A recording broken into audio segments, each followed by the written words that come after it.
अस्सलामुअलैकुम। हाँ जी, तो यार क्या हाल चाल है आप सबके। आई होप एकदम मज़े में होंगे आप सब। Welcome back to another video.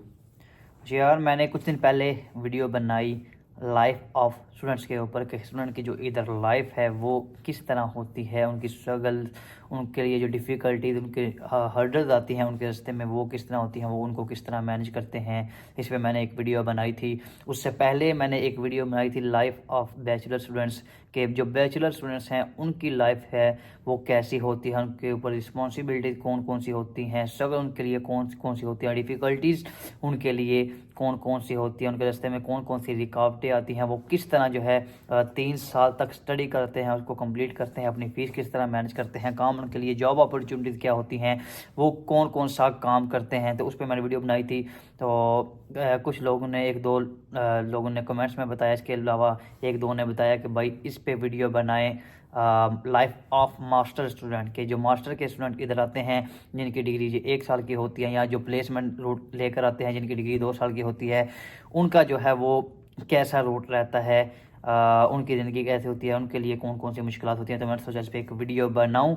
तो सबसे पहले यार, जो मेन बेनिफिट है मास्टर्स के स्टूडेंट्स के लिए वो तो है उनकी डिग्री 1 साल की होती है, जो ओरिजिनल डिग्री है। अगर वो प्लेसमेंट लेकर आते हैं तो प्लेसमेंट की उनको फ़ीस नहीं पे करनी होती, जस्ट उन्होंने उसकी IHS फ़ी पे करनी होती है, उनकी जो नेशनल जो हेल्थ सरचार्ज है उसको उनने वो पे करनी होती है। इसके अलावा उनने दूसरे साल की डिग्री की 1 साल की डिग्री के अलावा जो दूसरा साल की फ़ी जो है वो पे नहीं करनी होती, जो प्लेसमेंट रूट के साथ आते हैं। प्लेसमेंट रूट क्या होता है कि उसके दौरान उन्होंने अपनी कोई ना कोई इंटर्नशिप, कोई ना कोई कंपनी ढूंढनी होती है जिसमें वो इंटर्नशिप करें 1 साल के लिए, जिससे प्रॉपर वो सैलरी ने टैक्स उनका जो है वो काट कर जाए। 1 साल के लिए वो अपनी डिग्री के रिलेटेड कोई ना कोई अपनी जॉब ढूंढ लें, तो वो उनका प्लेसमेंट रूट होता है। वो उनकी एक एज अ इंटर्नशिप जॉब हो जाती है, उसका वो एक्सपीरियंस काउंट हो जाता है। उसके बाद जो है वो अपनी जॉब फर्दर ढूंढ सकते हैं, ये उसको फ़ायदा होता जाता है जो भी इधर आता है प्लेसमेंट रूट के साथ। मैं भी प्लेसमेंट रूट के साथ आया था, लेकिन अनफॉर्चुनेटली मैं उसको सिक्योर नहीं कर सका। प्लेसमेंट जो है टाइम अभी मेरे पास 1 साल का है, यानी जो अभी फर्दर बाद में मेरा 1 साल अभी पड़ा है, यानी अभी मेरी डिग्री कंप्लीट हो गई है। अभी मैं फुल टाइम वर्क कर रहा हूँ, लेटर मैंने ले लिया हुआ है, लेकिन इसके बाद मेरा कुछ मंथ हैं जो डेलिटेशन का रिजल्ट वगैरह आने वाला होता है, वो चीज़ें हैं। लेकिन प्लेसमेंट जो होता है वो प्रॉपर आपको पूरा 1 साल मिलता है। जो मेरा वीज़ा है वो 2025 जनवरी तक है, लेकिन इसके वो उधर तक नहीं जाएगा क्योंकि मैंने प्लेसमेंट सिक्योर नहीं की है। वीज़ा मेरा पहले ही मुझे अपना वीज़ा चेंज करवाना पड़ेगा। तो ये प्लेसमेंट रूट होता है जो प्लेसमेंट भी एक साथ आ रहे हैं, लेकिन जो 1 साल की डिग्री के लिए आ रहे हैं उनका जस्ट 1 ही साल होता है। ये उनके लिए बहुत ही ज़्यादा बेनिफिट है। उसके अलावा फ़ीस की बात करें तो फीस भी ज़ाहिर बात है इन्होंने 1 साल ही पे करनी होती है।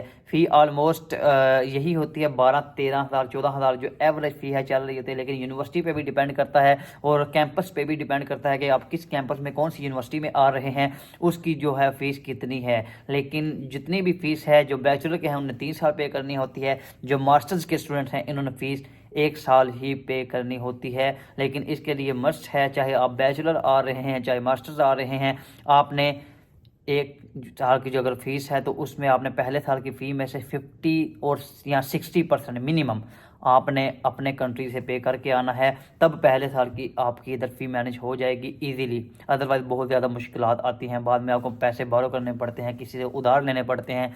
तो अगर वो चीज़ आपको फेस नहीं करनी तो आपने कम से कम मिनिमम 50 या 60% अपनी फ़ी पे करके आनी है अपने कंट्री से, चाहे आप मास्टर्स आ रहे हैं चाहे एज अ बैचलर आ रहे हैं।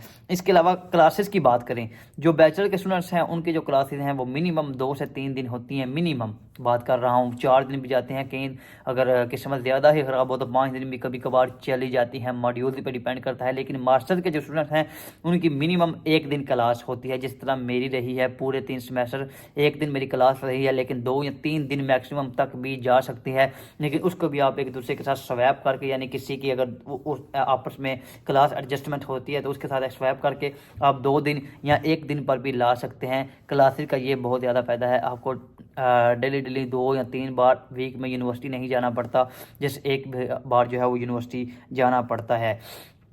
इसके अलावा यार जो मास्टर्स के स्टूडेंट होते हैं उनकी ज़ाहिर बात है जो एज होती है वो ऑलमोस्ट 22-23 प्लस होती है। मैक्सिमम जो है 80-90% इतनी होती है, 23 प्लस होती है। कई चांसेस होते हैं जो कि 23 से कम थोड़ी उम्र हो जाए जो मास्टर्स पे आ रहे हैं। जिस तरह मेरा एक रूममेट है उसकी अंडर 23 है। तो पे रेट की मैं इस पर बात कर रहा हूँ। जो 23 या इससे अबव वाले हैं इनका जो पे रेट भी है वो भी जो मिनिमम वेज है 10.42 जो अभी तक चल रहा है उनका वो है, जो कि नेक्स्ट अप्रैल जो आने वाला है इसमें आई थिंक 11.44 हो जाएगा। तो जो अंडर 23 होते हैं उनका जो ज़ाहिर बात है पे रेट भी कम होता है। जो मास्टर स्टूडेंट आते हैं उनको ये फ़ायदा होता है कि उनका जो पे रेट है वो भी ज़्यादा होता है एज़ कम्पेयर टू बैचलर। बताया कि एज पे डिपेंड करता है। अगर कोई बैचलर पे आ रहा है, उसका प्रीवियस कोई गैप रहा है, उसकी एज जो है वो 23 से ज़्यादा है, तो उसका भी पे रेट जो है वो ये हो सकता है। लेकिन मैंने बताया है कि ये बहुत कम चांसेस होते हैं। ज़्यादा जो 70-80% जो लोग हैं उनकी जो एज है वो 23 से ज़्यादा ही होती है जो भी मास्टर्स पे आ रहे होते हैं। तो उनका पे रेट जो है वो ये होता है। इसके अलावा यार बात करें, ये तो सारी चीज़ें हो गई इधर के हिसाब से कि जो मास्टर पे आ रहे हैं उनके लिए ये आसानियाँ बहुत ज़्यादा होती हैं। लेकिन इसके साथ साथ ही उन पर रिस्पॉन्सिबिलिटी की बात की जाए तो वो बहुत ज़्यादा होती है। कई दफ़ा ऐसे होता है कि जो मास्टर्स पे आ रहे होते हैं उनकी अगर थोड़ी सी एज ज़्यादा है, यानी उनका पीछे गैप रहा है प्रीवियस, उनकी एज ज़्यादा है तो उनकी शादी भी हो चुकी होती है, तो उनके ऊपर रिस्पॉन्सिबिलिटी बहुत ज़्यादा होती हैं, ख़ासतौर घर वालों को लेके। अगर उसकी फ़ीस जो है वो एट द एंड तक मैनेज नहीं होती, उसकी एक रीज़न ये होती है कि वो साथ साथ अपने घर को भी सपोर्ट कर रहा होता है। बैचलर में भी कई सीन ऐसे होते हैं लेकिन वो बहुत ही कम होते हैं। लेकिन मास्टर्स का जो है वो कह लें कि 70-80% यही होता है कि आपने अपने घर वालों को भी साथ साथ लेकर चलना होता है, उनको भी आपने सपोर्ट करना होता है। जो इधर आप कमा रहे हैं कुछ ना कुछ आपने उनको भी हर मंथ भेजना होता है, आपने इधर भी अपने एक्सपेंसेस मैनेज करने होते हैं, अपनी फ़ीस आपने निकालनी होती है। तो यही वजह है कि जो मास्टर के स्टूडेंट्स भी हैं वो भी एट द एंड तक अपनी फ़ीस नहीं निकाल पाते। किसी ना किसी से उनको भी पैसे कभी कभार उधार लेने पड़ सकते हैं। लेकिन अगर वो अपने घर पे मतलब पैसे ना भेजे, उनको कोई किसी किस्म की टेंशन ना हो अपने घर की तरफ से, अगर वो सिर्फ इधर ही अपना यूनिवर्सिटी की फ़ी वगैरह पे करें, अपने एक्सपेंसेस सिर्फ मैनेज करें, तो वो इजीली जो है वो अपनी फ़ी बहुत जल्द पे कर लेते हैं। लेकिन मैंने बताया है कि वो उनकी एज थोड़ी ज़्यादा होती है, उनका मेच्योरिटी लेवल थोड़ा ज़्यादा होता है, उन पर जो ज़िम्मेदारी होती है, उनकी जो रिस्पॉन्सिबिलिटीज़ होती हैं वो ज़्यादा होती हैं एज़ कम्पेयर टू बैचलर। तो उनके लिए थोड़ी मुश्किलात बन जाती हैं कभी कभार, बहुत कम होता है ऐसा लेकिन बन जाती है उनकी ऊपर रिस्पॉन्सिबिलिटी की वजह से। तो इस तरह की यार कुछ लाइफ गुजरती है मास्टर स्टूडेंट, जिस तरह मेरी भी इसी तरह गुजरी है। जितनी मैंने बातें की हैं ये कह लें कि थोड़ा सा एक्सपीरियंस अपना भी शेयर किया है इन बातों को लेके। मैंने बातों बातों में ये चीज़ें जो बताई हैं ये कुछ मेरा भी एक्सपीरियंस है, तो इसलिए मैंने आपके साथ शेयर किया है। तो यार यही थी एक वीडियो छोटी सी, मैंने सोचा कि जो भी आ रहे हैं एज अ मास्टर्स उनको थोड़ा बहुत पता होना चाहिए कि वो उनका सिनेरियो जो है वो किस तरह का होने वाला है। तो यार अगर वीडियो हेल्पफुल रहे, वीडियो अच्छी लगे, वीडियो को शेयर लाइक लाजमी कीजिएगा। चैनल पर नए हैं यार चैनल को सब्सक्राइब करना मत भूलें। इंशाल्लाह मिलेंगे नई वीडियो के साथ, तब तक के लिए अल्लाह हाफिज़।